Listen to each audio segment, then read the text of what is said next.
The next story is unbelievably distressing. It's the front page of the Daily Mail today, and it's the story of the drunk driver who was driving at over 140 miles an hour on the motorway while taking pictures of himself.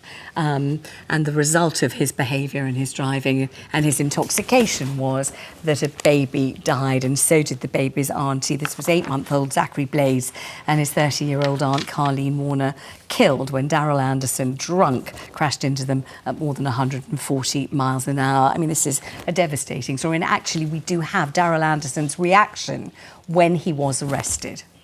What's 95, the legal limit's 35. Is it? Yeah. Was he solo in his vehicle?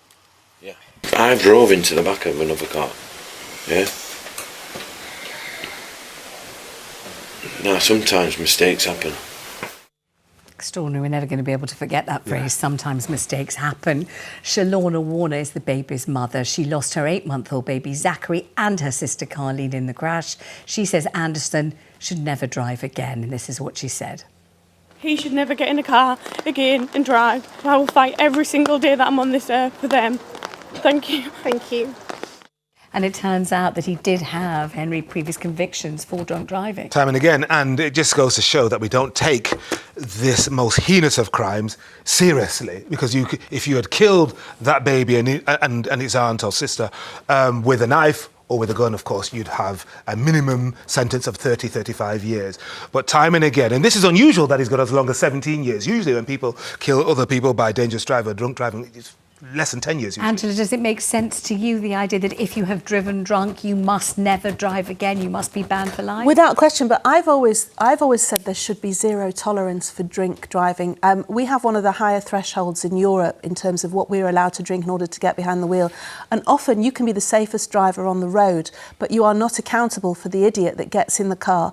In this case, have got off a flight, already, it seems, having been drinking, about to drive 200 miles home. So, you know, everything's set up in order for this journey to fail. And some innocent person and a baby has paid the catastrophic price. Now, they were talking about death by, I haven't got the law in front of me, but death by dangerous used to be 14 years. And as Henry said, I know there was no malice aforethought here. They didn't intend to kill somebody. So it should be akin to manslaughter. Yes.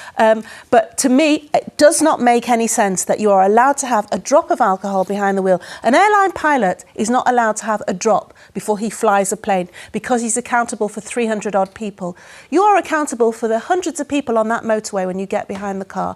And I also think that it should be, I think they do this in France, it should be a legal requirement that you carry a breathalyzer in the car, the little portable one, so you can double check before you get behind the wheel where you're up to. And if anybody doubts you, they should just read that mother Shalorna Warner's description of looking for her baby's body along that motorway because he had travelled, this little baby, so far down the motorway as he was shunted out of his baby seat that a passing lorry driver found his dead body. So it's the most harrowing description, the most agonising. She's got the life sentence. Grief. The mother has the life sentence. She certainly has. God forbid by anybody.